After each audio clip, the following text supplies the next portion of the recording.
Guys, welcome back to another episode of the Average Money Podcast. We got a good one for you tonight, another guest episode. As we've told you many times before, we want to get people on here that have not only influenced our lives, but we feel can give you guys some immediate value and make your life better as well. Tonight, we have a gentleman that most of you probably know about if you know about us. His name is Nate O'Brien, well known in the YouTube community, but also doing some amazing things. And I think it's more of the lifestyle that he's portraying that a lot of us might be seeking, and he's doing it at an incredibly young age. As always, I am Brad Finn. I'm joined with my good buddy, JJ Buckner. JJ, how you doing tonight, pal? I'm good, man. I am excited for today's guest. We got a big one. Nate's been somebody that I have watched way before I even started YouTube. When I met him at FinCon, I kind of fangirled a little bit. So I'm excited to have him on the podcast. I'm excited to see what we're going to get into. And you kind of touched on this already, but Nate's lifestyle, for those of you that don't know, is absolutely incredible. What this guy is doing, the things we'll get into in today's podcast, it's unreal. So I'm super excited to have Nate on today. Yeah, thanks for having me on. It's always great hopping on podcasts, and especially with you two here. I think you guys might be hyping me up a little bit much, but I think your ego can handle it, pal. You were just telling us, and I think it's worth stating, if people follow you on Instagram, they know kind of a little bit what you're doing, but it's also a little bit like mysterious. It's almost like, where's Nate today? And I was surprised even to hear. So we knew you were in Colorado. Now you were back in Philly, but now you're back in Colorado again. Is that true? yeah. Well, I was in Colorado for the summer, and then I had to go back to Philadelphia to get my new apartment there. But I left my car in Colorado, so now I had to fly back to Colorado to get my car. It's kind of just a total mess right now, but hopefully I'll be back in Philly next week, and everything will be totally fine. Was that road trip like as spontaneous as you made it sound in the beginning of summer when you were like, you're on Insta, you're like, road trip? And then you went on, you didn't even just drive to Colorado. You went on some good ones and got some awesome like, what was like, hey, I'm just going to go on a road trip? Yeah, well, it's always been in the back of my mind probably for years, but it was pretty spontaneous. I like to think that I'm pretty spontaneous. It's just something I like to do, spice things up a little bit, right? So a lot of my vacations or trips that I take are usually like the day before or sometimes the day of. I'll just make a decision. But I think when I did this road trip, it was sometime in the summer, no, probably June, and yeah, I just kind of woke up and I said, like, I kind of really need to get out of Pennsylvania for a little while. And I looked at the map, and it's so open out west. I figured it's totally fine to just go hit some national parks and some national forests and some federal land. You can actually camp on federal land for totally free on Bureau of Land Management, it's called. So it's pretty great. You can just pitch a tent anywhere. I love that. I love that he said he woke up just like, screw it. I'm going to hop on a road trip and we're going to Colorado today. Like, that's so amazing that. And also too, that a gentleman as successful as him, he's still looking for that frugal angle. Yes, I love it. He still found the way to camp for free when I think it's safe to assume, like with your lifestyle and stuff, that you are taking very good care of yourself. But I think it's kind of a misconception to think that you just like rolled out of bed one day and you were able to just do this. There's got to be some work ethic that you've put in, and I know about that work ethic, and JJ knows about it. Like, how did it begin? Because you're 22 years old and you live kind of a lifestyle that's not the traditional 22-year-old route, but you still did the college scene and all that, right? Didn't you went to university? What'd you major in? What was the original path out of high school for you? Well, so out of high school, my original path was I really had no intentions of going to college, but I was just gonna ramp up my landscaping business. I was mowing a ton of lawns, doing some small landscaping jobs. I was just gonna ramp that up because that's what my grandfather did for a living for 50 years. It was pretty easy to copy and paste the idea of it and probably make $70,000 or $80,000 a year from doing that. Somehow I got convinced to go to college. I don't regret it. I don't know if I was in that position again when I was 17, if I would have gone to college again. Just thinking about it now, how much I think I spent probably $60,000 on it. Didn't make it all the way through. Went to Penn State, was majoring in marketing, and then I also started a YouTube channel and a couple other things on the side simultaneously while in college. And it just started to really pick up a lot. And I think it got to the point where my junior year of college, it was something like, I don't know, it was like $15,000 a month or something that I was earning. And I just kind of looked at the numbers, and it didn't, to me, the way I saw it is that I might as well take advantage of this opportunity, and I can always go back to school in a couple years, but it'd be foolish to just throw this opportunity in the trash, which was YouTube and some other different ventures. So that's when I decided to drop out and just kind of pretty much go full time on it.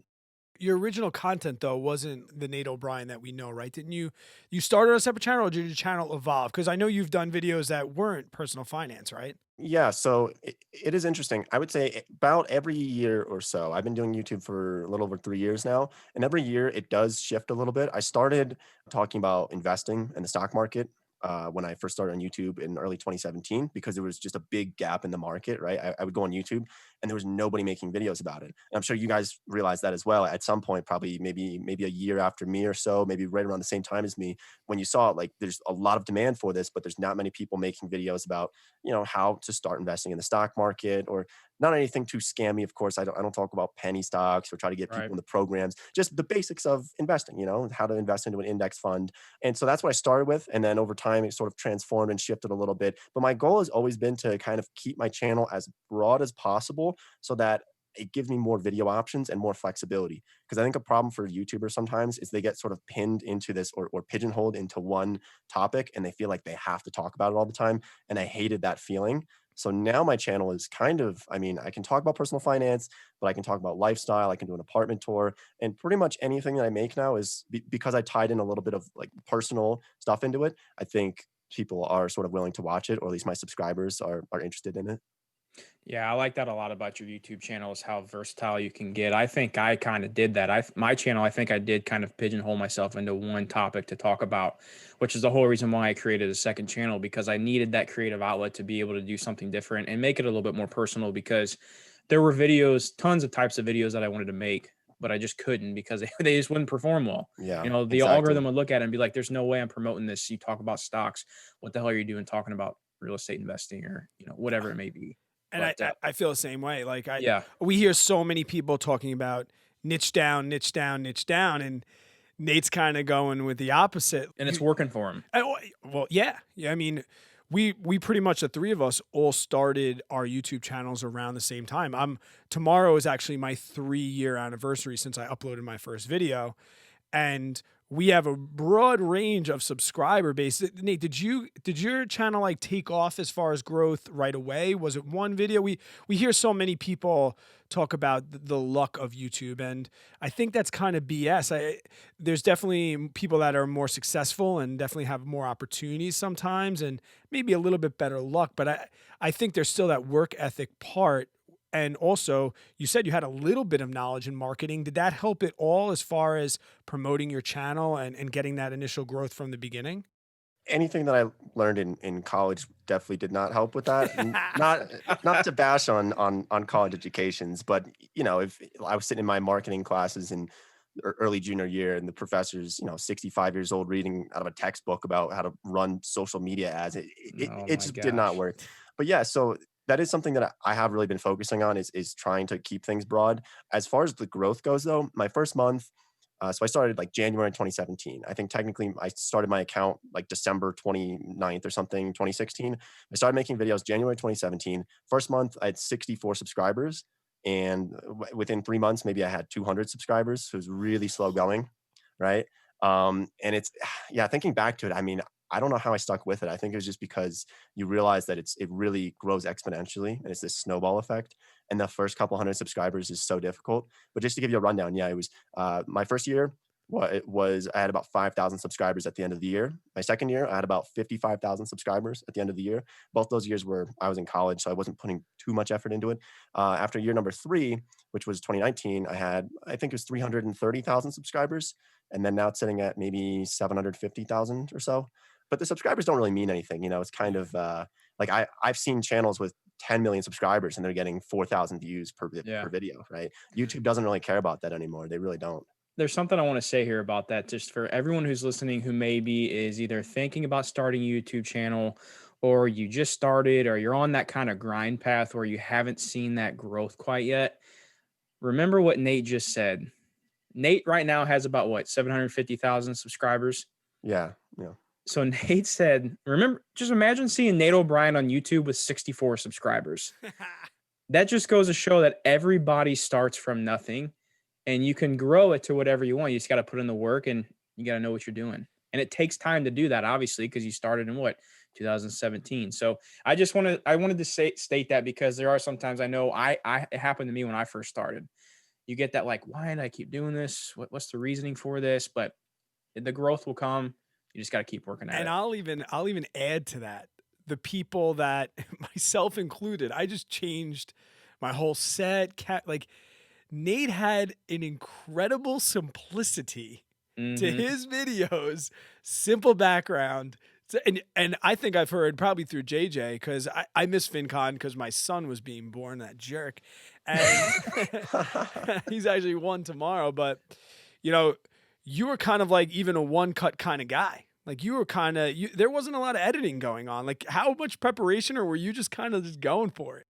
Yeah, really so for like the first 2 or 2.5 years, it was, I mean, sometimes I would not make a single edit. I mean, except for the part where you click, like you trim the beginning, you trim the end. Right. And it was a mix of laziness, but also, just kind of, not really, I don't know. I think over time you get a little bit better at speaking, right? So when I started a few years ago, I was so bad at speaking, and you could go back and look at some of my older videos, most of which I took down because they were so bad. But one of the reasons why I started on YouTube is because I wanted to get better at speaking. And so I like to think I've gotten quite a bit better, that now it's to the point where I don't really have to make a lot of edits. I know sometimes people make those jump cuts like every 3 seconds because the human attention span is so low these days. But yeah, I just like to keep them without cuts, and it saves me a lot of time. And I think sometimes some viewers like to see that as well. And you mentioned that you're not that type of spammy person. You can kind of be honest. Like, do you still enjoy the process of making videos as much as when you started? Or we hear about some of the big time YouTubers, they talk. I mean, I feel like once you get to 100,000 subscribers, you have to make a I'm burnt out video. Like, have you gotten to the point now where it's kind of almost acting as passive income? Like you enjoy it, but you don't, did you ever feel the grind of making videos? Or like, cause I look at your life and it looks like you used YouTube to fund the life that you dream of. How much is like I need to produce a video play in your like daily schedule? Yeah, that is actually one of the problems that I've run into now is, and I guess this is a good problem to have, but sort of getting kind of comfortable. I don't know if you've read Tim Ferriss's book, The 4 Hour Work Week, but he talks Yes. about Mm-hmm. the fat man in the red BMW, right? That's one of my biggest fears, but I still look forward a lot to every video that I make, and I think it's only because if I'm not happy with the content that I'm making, I will either stop and I'll take a long break. I'll take a break for a month, or I will change the route that I'm going. So this past summer, so in the spring, I was making a lot of like, investing videos, stock market. Is the stock market going to crash tomorrow? That kind of stuff. And it really wasn't that fulfilling. And so I said, I'm just going to slow this down. I'm going to make fewer videos, but I'm going to make more thoughtful videos, and now they're a lot more enjoyable. Do you have a schedule? How many videos are you posting every week, month right now? I really don't have a schedule. I try to get one every week. That has not happened in the past 4 months. I would say right now I probably do a video every 2 to 3 weeks is kind of what I'm at right now. I'm so envious of that, Nate. I missed the video today for the first time. I've posted a Monday, Thursday video now for like 4 months. And I just had one of those weeks where, like you're saying, I felt like I was forcing content a little to keep my schedule. And I don't like to make videos if I had a couple beers. So last night I just drank a couple beers. I was like, well, I guess I can't make a video right now. And this morning it was like a little stressful. But then at the end of the day, nobody noticed. People still watched my videos. People Yeah. still commented on my videos. I got to look forward to things like this. I spent time with my family. So, like I said, more of that envy of what you created. And it's just, I'm not jealous of your lifestyle, but I'm jealous of like that work ethic that you have and the opportunities that you have ahead of you because you're pretty much set, dude, right? Like, does Nate have any worries? What's your biggest worry in the world right now? To be honest with you, my biggest worry is just it really is getting comfortable, settling down, and just relaxing, which is kind of almost what I'm battling with right now. Which, like I said earlier, it's a good problem to have, but that is probably my biggest worry. I don't have a lot of other issues right now, so yeah, things are going pretty well. Well, But things can change pretty quickly too. let me ask you this then, kind of on like a money standpoint. Then, are you kind of taking because you're making a pretty decent amount on YouTube? I mean, the views you're coming in. I mean, you're the size of your channel. Are you planning ahead? And obviously, I know you are, but with this being a money podcast, I want to ask you this to see what you are doing specifically. What are you doing with majority of your YouTube money? Are you setting yourself up so you don't ever have to have, a job, so you always have money stocked away? Are you in majority investing it? I mean, what are you doing with that income that you have coming in from YouTube every single month? So I will say that being 22-year-old single guy, I actually find it sort of difficult to spend money just because, I mean, I have my apartment, I have my car that I just bought for a few $1,000s, but I'm not the type to go and blow money on something ridiculous. I'm not going to buy a $200,000 car. I'm not going to buy something just really flashy or something that doesn't make a lot of sense. So in terms of my money, I mean, yeah, I've been getting looser on it. I'll eat out more often and everything, but most of it goes into investing accounts, goes into different, exchange traded funds, high interest savings, although it's not very high interest anymore. It's about, Hmm. 0.8% maybe, give or take a little bit. And that is actually sort of another issue I've been running into is finding places to put the money where, I've been thinking about real estate quite a bit. I'm not sure if I want to get into that. I know a bunch of real estate investors and some of them have differing views about how much time it takes. Cause, if you got to think, if I spend 100 hours per year on a real estate property and that real estate property is making me $10,000, that's like $100 an hour, which it's good, but you kind of have to see like what is your hourly rate and how much are you worth, because maybe I could just make 2 extra YouTube videos and throw Right. in a sponsor there instead of getting a real estate property and be more worth my time. So Mhm. that's kind of an issue, trying to find and looking at the opportunity cost of everything and trying to find places that would best suit my money. And I think there's a huge difference that some people understand and some people don't, the difference between like being cheap and being frugal. And that the fact is frugal is you're going to find things that bring value to your life. And you obviously are huge into travel. And I'm like super like, I'm not a traveler only because I'm like anxious and like, I'm not like a free spirit like that. But earlier in this year in 2020, you just picked up and you kind of like went on to Europe. And when did that passion to travel like come into your life? And what are some like really cool experiences and places that you've kind of gone that you knew were going to be cool but really blew you away and you really like what were the hidden gems? Oh yeah, there were a lot of hidden gems. So I didn't leave the US until 2019. That was the first time I went international. I mean, when I grew up, we went on some camping trips in Pennsylvania, maybe some neighboring states, but we weren't the type of family to go down to, Cancun or Aruba or go on these extravagant vacations. And so I just always had this itch to travel. I don't know, maybe it's just the way my brain's wired, but I really just love traveling, meeting new people, new experiences. And the thing is, it really doesn't have to cost very much money to travel. And that's kind of a misconception that people have because sometimes people think it costs so much money to go to Europe, right? Obviously in 2020, it's hard to go right now, but most of my plane tickets to Europe were maybe $130, $140. I wouldn't bring suitcases. You just bring a backpack. Can you talk quickly about because I how are you finding these flights? So it's the the best way to do it is you just go to Google Flights and then you type in your airport, right? And the bigger the airport, the better. So the beauty about where I live is I'm in Philadelphia, so I have New York, which is an hour train from me, so I can fly to New York, I can fly to Philly, I can fly to Newark, New Jersey, right? So I have these massive airports. So try to find some big airports, try to fly out of those, and then you just use Google Flights, type in your airport, and then don't select the destination for the where to thing. You don't select one and you just click the search and it pops up with a map. And then it shows you and make sure you do one way. I don't like doing round trip tickets ever. And it pops up with a map and it just shows you like where in the world you can go for how much. And as long as your dates are flexible, you can just say, I want to go sometime in the next few months. And you can just find ridiculous deals. I mean, I saw a flight from New York to Barcelona for like it was like $65 with like Wow. Iberia or Norwegian Air. So yeah, it's really just kind of the way to make travel cheap is to be open and have that flexibility, which of course not everybody does, Right. but also be open to going to new places. So Hmm.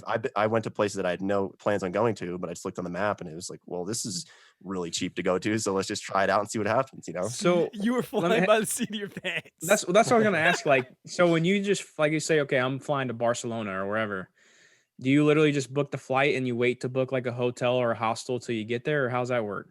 Yeah, I mean, sometimes I'll plan a little bit, and Okay. if I like when I went to Paris, well, I was in Miami, and I flew to Paris, but like a couple days before I flew to, like as soon as I bought the Paris ticket, maybe 2 days later, I like just looked at some hostels, booked some hostels. But and then when I was in Paris, I looked on Google Maps and said, what's in this week? Where can I fly? And I went to Israel for like $54, So it's really, as long as you're flexible on where you go, it really can be cheap. Where in the world is Nate O'Brien? So what was the hidden gem? What was the one that you never expected to go to? If you were saying to somebody that was hopping around Europe and doing that, because people do that, obviously, and Or now, not even Europe, anywhere. yeah, like what's that not even one Europe, but spot? like where is it now that you'd say to your boy, like, don't miss this place?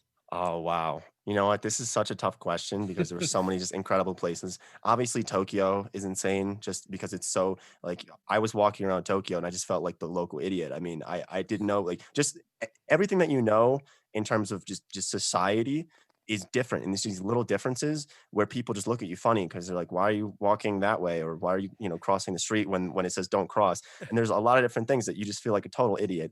So it felt like a different world. Dublin was really cool in Ireland. I wasn't really expecting it because I thought it's gonna be raining or something, but it's I think it's kind of nice being able to go somewhere like to Ireland where you can still get around, speak English because my Spanish is terrible, my German's terrible. So Ireland was really cool. And then also one more, I have to say Tel Aviv in Israel was definitely eye-opening just because I had no idea what it was going to be like. I'm just used to seeing CNN news articles about Israel and you sort of misconceptions, but when you go somewhere and then you experience the culture, you get a totally different idea of societies.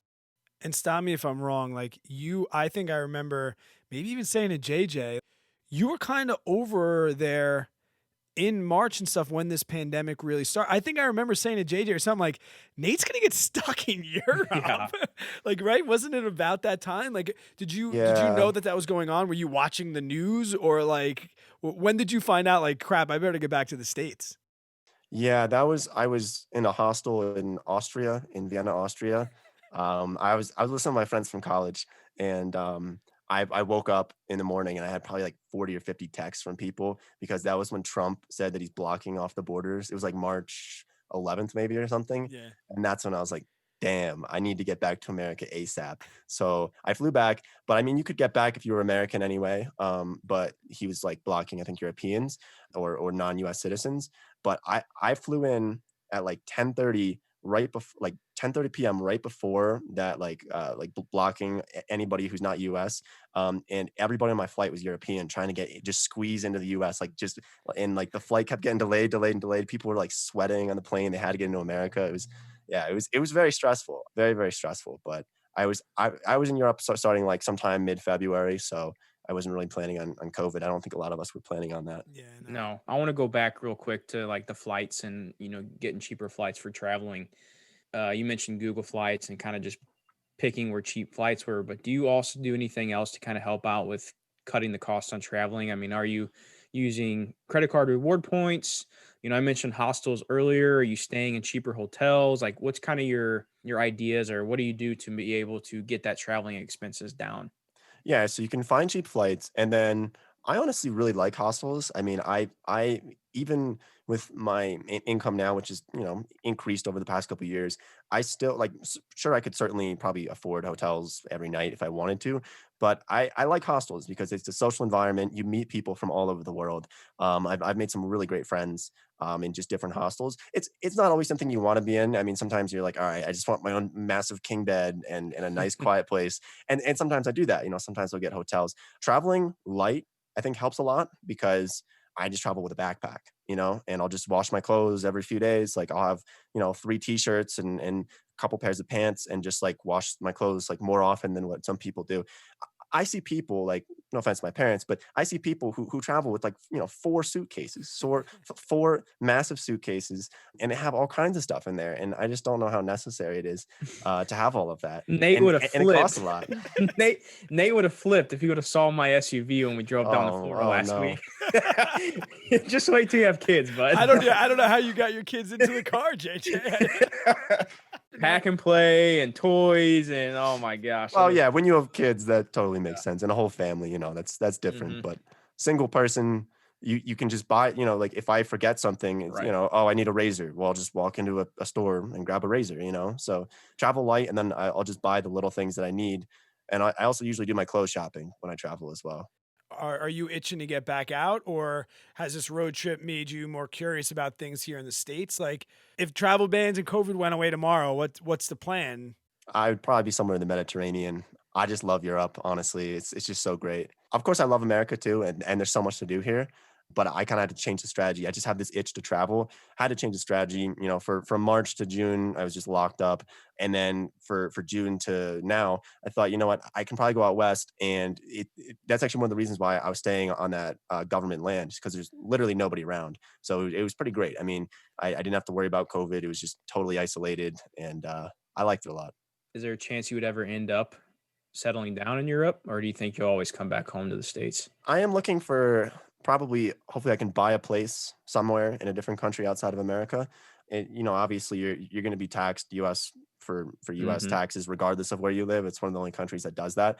So, from a tax perspective, it doesn't matter where I really go. But yeah, I would love to get a place in Europe somewhere, Spain, maybe somewhere in, you know, Portugal. Lisbon, Portugal looks really amazing.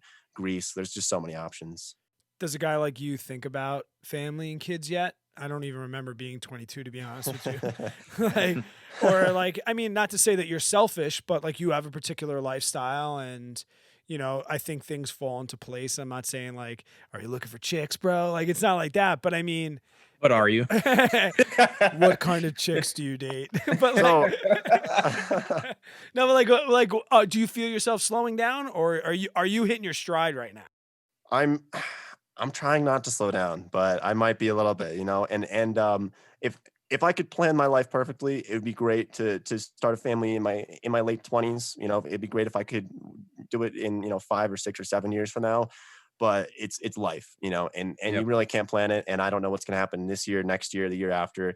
But ideally, it would be great right around late 20s, early 30s. So yeah, it's definitely something in the books, but I would say it's not one of my top priorities in life right now. You know, I would say in terms of priorities, I would say my biggest one is obviously just family, stuff like that, right? And friends, making sure that you have a good network with that. And then probably in number two would be business. I just love business and YouTube and anything related to that. And probably coming in third for priorities would be relationships. So it's not that I'm not against relationships, but I'm not actively seeking it to the extent where like every day I'm going on dates, you know. Yeah. Yeah. No, it makes sense. So I want to kind of jump ships real quick.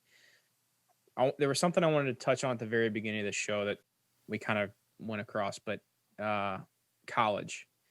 You said something about how you didn't think you really needed college, and Brad and I are both college educated individuals, and I feel like personally the more we grow as a society, that really honestly, and the more we're advanced we're getting technology, that I don't think college is honestly very important. Now obviously there's certain circumstances where if you want to become a doctor, an engineer, or a lawyer, you have to go get school. Like there's Right. there's no way around it. But for the average individual, I feel like sometimes college could be a waste, especially if you don't even know what the hell you're going to do. What are your kind of thoughts on college? If you could go back to high school, Nate, would you have even gone in the first place? I mean, what are your kind of thoughts on that? I certainly don't regret it because, you know, I don't know where I'd be today if I didn't go to college. I'd probably be mowing lawns like right now. Okay. So I don't like to have regrets in life. And I think there is something to be said about leaving your parents' house when you're 18 and going off and living on your own, making new friends, new experiences, right? And sort of growing up. I think that's an important step. And I think that's always going to be needed. But I have sort of conflicting views about this because I do think statistically college is still worth it. You know, when you run the numbers, it is still worth it. I think the problem is that it's very expensive, and a lot of kids are just sort of getting pushed into college from guidance counselors and other people, rather than some of these, you know, trades. For example, I have a lot of friends from high school who are plumbers and electricians, and they're making 80, $90,000 a year, right? Yeah. And they're going to retire when they're 45 or 50 years old and have a nice pension. And so I just think the problem really is rooted in high school with guidance counselors and even parents really pushing their kids to go to school. Luckily, my parents were not too pressuring. I mean, they would have understood if I didn't go to college, but it's sort of that like the vibe that you get from parents when they say, "Oh, my kid's going to Harvard. Where's your kid going? Oh, they're going to your Hmm. local community college." You know, nice, but they don't really give that same reaction. And I think that's sort of the problem. It's really deep rooted in our society. Dude, I'm a school teacher, and I all the time say to my friends, it's the parents care more. That the parents can't Exactly. wait to tell their friends. It's almost like a feeling of validation, and Exactly. it definitely is a bummer, man. It really is. But I do think though that if you are the type to go to college, let's say that you take your SATs and you scored in a pretty high percentile, or you've gotten good grades, or you are just genuinely really interested in a certain topic. I honestly think that you should go to college, right? Right. And at least try it out, and maybe don't go to an expensive one. Stay in state or get some scholarships. There's so many scholarships that people just don't apply for. Hmm. But that's the reason why I stayed in Pennsylvania. I went to Penn State just because it was, well, it was $20,000 a year in tuition, and then like an extra 10 for dorm and food. But if I would have went out of state, I could have paid 45 or $50,000 per year for an Right. education It's insane. that Well, that that you can learn online. so yeah, the community college thing that you mentioned earlier, that's one thing that I think is huge also, is because in certain states, and I don't know if each state is like this, but I know in the state of Missouri, there's a thing called the A+ program where you can sign up. You just have to tutor for like 40 hours in high school, and then you get your first 2 years of community college completely paid for, which is huge in the grand scheme of Wow. things. That's freshman and sophomore year that I went to community college for, and I know it's still going on now, that you get paid for free by the state. It's incredible. So there's so many ways you can make college cheaper. You just got to put in the work up front. So like you said, sign up for those scholarships that no one's even applying for or anything like that. Yeah, and you can even what I would do is for Penn State they would charge you for 12 credits per semester, but you could take up to I think 21 credits Yep. for the same price. So I would load up on credits, so I was getting more bang for my buck with that. And that was just another little strategy. Yeah, there's tons of hacks that you can use. I would take CLEP exams, and when I was in high school, I would take AP exams, even though sometimes I wasn't in the class. You can just take the exam Yep. and just test out of classes and get credits for it. And so there's so many ways to save money with it. Just those simple examples, Nate. It shows that you don't need a college degree to be intelligent. Those are all intelligent.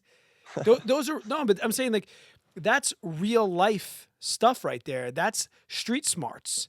That's common sense. You're not like finding angles, and you're not like a swindler. Like you said, you're not a scam artist. At the end of the day, you are a regular guy. And I feel like it must be frustrating for you sometimes, because I'm sure people typecast you as the 700,000 subscriber YouTube star, when, like, if you try and give advice to a kid, like I teach 18-year-olds. If I was like, hey, my buddy Nate wants to give you some advice, they'd be like, oh, that dude's got 700,000 subscribers. Like, he's not an average guy. He got lucky and did this. Like, how do you combat being that average? And I see it too. Like, once again, your Instagram is just you living life, man, doing the things that you want to do. Right. But I think people need to understand and really know that anybody can really do what you did. Did you do anything that was really extraordinary? No, I mean, and I'll also say this: I'm really not particularly smart. I mean, I'm not some type of rocket scientist. I don't have a lot of intelligence. But I think sort of the question that I just ask myself, and I think this is what's gotten me any success that I've seen so far in life. I think I've gotten it by asking this question, and it's asking yourself, is there an alternate route to take when looking at a certain part of life or a thing in life, right? So in terms of a job or in terms of making money, is there an alternate route to take? And then sort of just engineer it and think about it and spend way too much time on it and find a way to get around it. That's what I did with college, right? I said, is there a way to kind of hack the system or to get around it, so that I don't have to take the normal path, sort of follow the yellow brick road? And there's nothing wrong with, just taking the normal path, but that's just always been something that I've really always done is really try to find an alternate route, an easier route, or just a more efficient route to obtaining something. So then what got you started with money? I mean, obviously when you said you started your YouTube channels about stock market investing and stuff like that, where did that start? I mean, where have you always kind of been interested in money as a kid? Have you kind of just stumbled upon it when you're in high school or college, or when did that happen for you? Yeah. So everybody has different things that they really are just naturally inclined to be drawn to. I don't like to say that I'm drawn to money, because that sounds really bad and sounds like a Mr. Krabs or something, or Scrooge. There ain't nothing wrong with that, But it's I bud. think it's more so. So for example, I think it's more so I love numbers and counting, and so finance and money was just a really easy way to relate that to life. And so I would honestly love just being an accountant and just crunching numbers for people. I mean, it's something that I genuinely enjoy.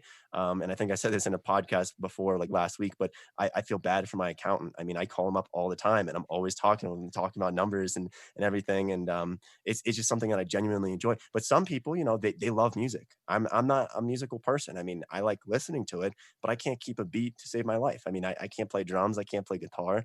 I'm not musical. I'm not incredibly athletic. I mean, I don't like to think I'm a total dope, but you know, No, you are so right, dude. And I think a lot of accountants hate us. I always have to tell my accountant he's a really great guy, and I always have to be like, yo, I'm not nitpicking you, and I'm not questioning you. I'm really just trying to learn. Cause like he'll run down some things, and he's like, Brad, I appreciate when you question things like that. And I think there's a difference now with the multiple sources of incomes and the 1099s and and all this stuff. yeah, Like oh that yeah, probably was like, all right, bro. Like he had to teach me how to like make a spreadsheet to help him out. But same as you, I would call him up and be like, all right, so if I do this and I do this, can I be more tax efficient? And he'd be like, why are you asking me that? I'm like, because I want to know the numbers and I want to be efficient and I want to do yeah. things. And I think a lot of accountants in our niche deal with that same exact issue. Yeah, I love talking about tax laws. I mean, I could talk about like corporate tax of like inversions all day long or something. It's just enjoyable. I don't know why. But everybody has something different that they love. Some people love sports. There's just it's just the way that your brain's wired, right? Yeah. I tell people I like sports, but like my scoreboard is net worth. And that's not to flex. It's just because that's what I can control. Like I used to be a huge Met fan, and they would just make me angry, and I was going to Same. bed about sports and like huge Ranger fan, and then the Capitals score a goal with 30 seconds left. I had no control. My night's ruined. I'm like, man, why don't I keep track of a scoreboard that I can actually keep track of? And yeah, I love that. we're Yeah. just numbers people. That's something I've struggled with here lately is I used to be a big sports guy. I mean, I played sports in high school. I was real active all the time in different sports and whatnot. And then I always watched football, baseball, hockey, all that stuff. I did fantasy football all through high school and college. But really, once I think I started having like a little side hustle going on, sports slowly just kind of dwindled away. And I would turn on a football game on a Sunday afternoon and grab a beer, and I'd sit on the couch for like 10 minutes. I'm like, what am I doing? Like I can be getting so much stuff done right now. Mhm. And now I'm at the point, honestly, where like I had my buddies ask me this year if I was doing fantasy football, and I told them no because last year I didn't watch one game. I didn't watch, besides the Super Bowl, maybe. I mean, but for fantasy, I didn't watch one single game. I was that guy. You get if anybody who plays fantasy, they know who I was last year. I was that guy who never changed his lineup. I had buys every single week. You know what I Oh mean? Like I man. just yeah. Yeah, But yeah. something I've struggled with lately is I feel like I should be watching sports because I know I used to enjoy it so much, but now I just look at it as I just I don't have the time to sit there and watch it anymore. I'd rather spend the time to better myself as a human and better my business as well. Yeah, and I think it kind of comes down to I realized this a few years ago that I enjoy producing rather than consuming a lot more, right? So instead of sitting down and just watching a movie, I get more enjoyment and more fulfillment from sitting down and writing a blog article or just learning something new, or producing something or yeah, just increasing your human capital in any capacity. So besides YouTube, Nate, what else do you have going on in the works? Do you have any plans for in different business ventures? What do you kind of got going on now? Or there's this secret? Can you Yeah, not let that be what- known yet? what's the You said diver- nothing's off limits. what's the diversification plan here? Like There we go. when YouTube goes under tomorrow, what happens? Oh wow. Actually, I don't know how much I can actually talk about this. Well, So there's yeah, something. there's So a- there is there's a- something in the works. Is this what you're saying. episode's You gonna have come to out say in like 2 months, so it. Yeah, I mean, I don't. I guess I'll just put it this way. I really don't spend a lot of time on my YouTube channel anymore. It's kind of at the mature level. And it's sort of, it's just cruising, right? And honestly, I've mentioned this a couple other times, but not a lot of people have heard this, I don't think. But I'm actually going to phase out my personal brand probably entirely. I guess I'll hit 1 million subscribers just to get like the big gold play Hmm. button. But I'm probably going to phase out the personal brand and just kind of go behind the scenes. Uh, Wow, I've so never freaking heard yeah, anybody say that ever. that shocks me though, for real.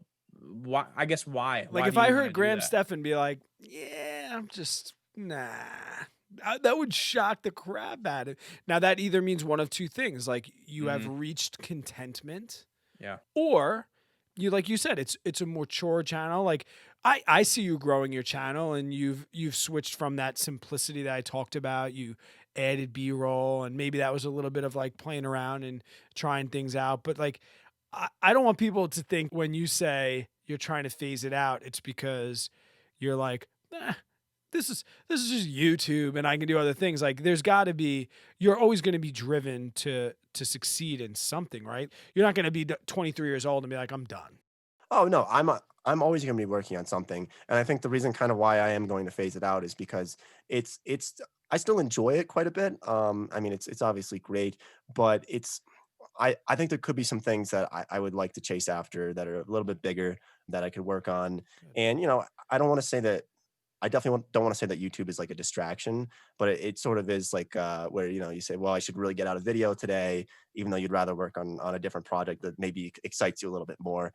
Honestly, once you get to like maybe a couple 100,000 followers, there's really you don't really have that urge, or I don't have that urge to get to tens of millions, especially too because I've been getting recognized quite a bit now, like just when I walk down the street. Not crazy, but like it started right around like 250,000 subscribers, just on the street here and there, maybe a couple times a week, and then it picked up like quite a bit, and it got to the point where like if I was in like Philadelphia, like Center City or New York or something, it'd be like 10 people in a day sometimes, and it's not bad, but I'm very much an introvert, and I do think that I wouldn't want to have tens of millions of followers. Like I couldn't imagine what it'd be like for some of these movie stars. Like imagine if you're Leonardo DiCaprio, you can't even walk down to CVS and get something to eat.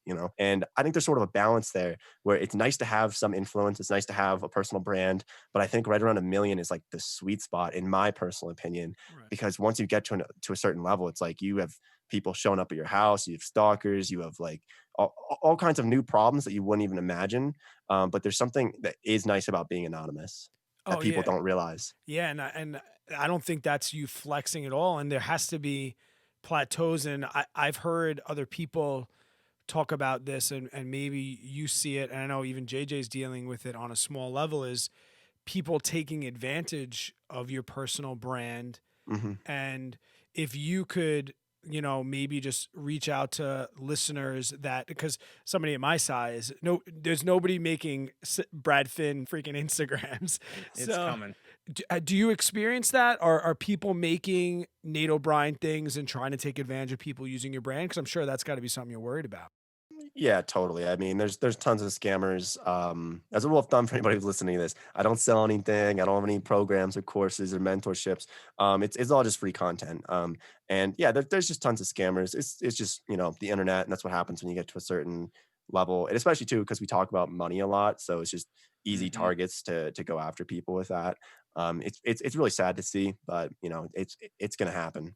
That's definitely a part that like I'm so fearful of. And it's funny how our fears change. Like it starts day one where you're worried about my students finding out, and then I'm worried about the things I say. And yeah, I'm sure you never expected that like notoriety, but I think there's something to be said. I mean, everybody wants a certain level of anonymity, and I don't think that that's anything wrong with you.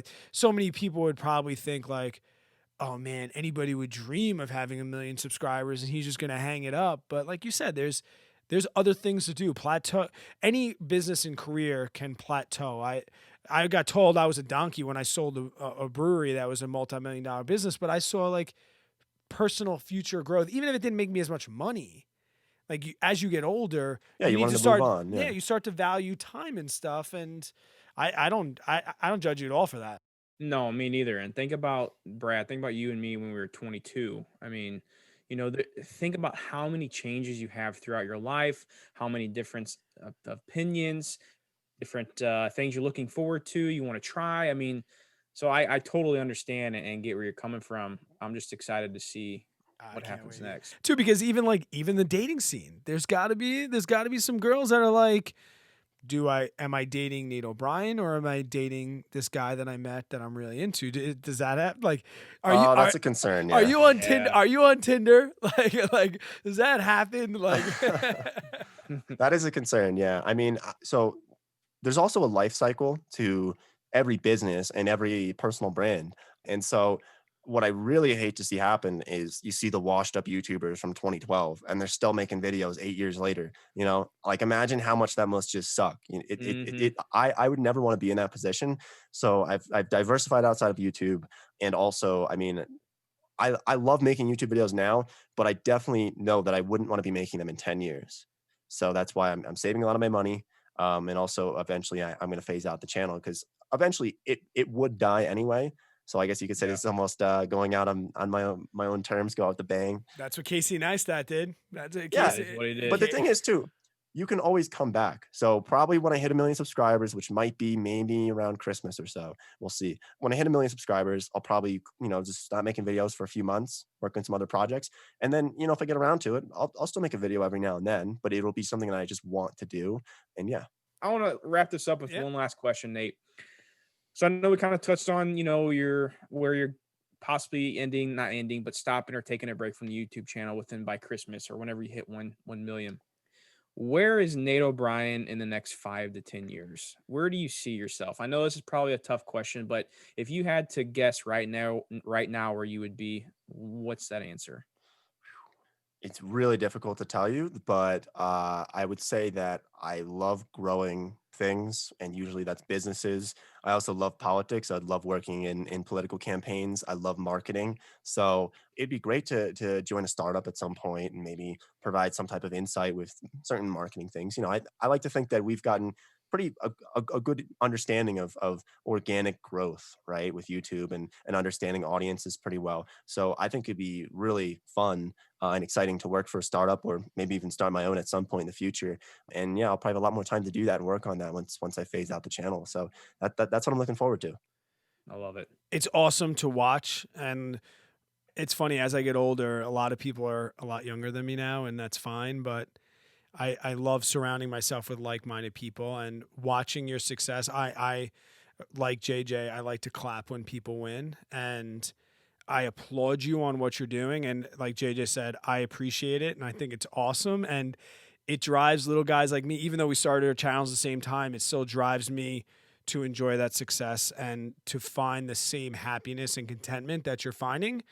And I owe you a beer for this conversation. So when you finally make it back to Pennsylvania, like I said, I'm a hop, skip, and jump away. I would love to buy you a beer and, talk about things that aren't money, because I think just we have a lot of things in common. Then that's kind of why we're in the same niche of this. And man, I just wish you the best. It's going to be awesome. I think this was a great conversation, and the people that are listening, I wanted them to see that side that's not Nate, the huge YouTuber, but Nate, the Right. guy that's a regular guy hanging out. I'm sure you have a beer from time to time, and I think that people need to be able to say at 22 or at 19 or at 20 that maybe I'm not going to be a huge YouTube star, but I can find success in the things that I want and the dreams I want if I find that avenue, if I find that second path or that alternative path that you talk about. And man, it kind of makes me want to get off this call and find out what my next path is. And it's awesome. And just know that whatever you do, you can continue to inspire people, whether you're making YouTube videos or whether you're having long form conversations just like this. Yeah, guys, thanks for having me on here. It's really great talking to you. JJ, you want to sign off and let the listeners know where they can find us and what we got going on, man? Yeah. First, I do want to say thanks again to Nate. I mean, that just goes to show you got big shot guy like Nate with 750 plus thousand subscribers. Is You coming guys are on too the kind. coming on the Average Money podcast. No, dude, we really do appreciate it. I know you're a busy man. Yeah. So for those of you that are listening, you guys can find us on social medias. Instagram at Average Money Podcast. Correct me if I'm wrong, Brad. Mhm. Twitter at Average Money. Mhm. And we also would really appreciate it if you guys would leave us a review. That really helps out the podcast. And Nate, if you want to plug any of your stuff right here, right now would be a perfect time to do it. Yeah, I mean, you can probably just follow me on Instagram, or if you have any questions, feel free to DM me. It's just Nate O'Brien and then one extra N on the end because some asshole took the regular one. So, or you can probably just Google me or look me up on YouTube, and you can probably find me on there too. And So don't let yeah, anybody scam you under his name. Look at his Right. stories. yeah, Make sure you yeah, see his face in the Instagram stories. And yeah. that goes for JJ, and I guess for You're me. next, Brad. You're If- Your next. time is coming, Brad. If you see a Brad Finn with multiple N's, like, you let me know, guys. And once again, we appreciate you for giving us the opportunity to sit here like a bunch of guys and have a couple beers. And we hope we made your commute awesome or your gym session awesome, whatever you're doing. And we'll catch you on the next episode, guys. Have a great one.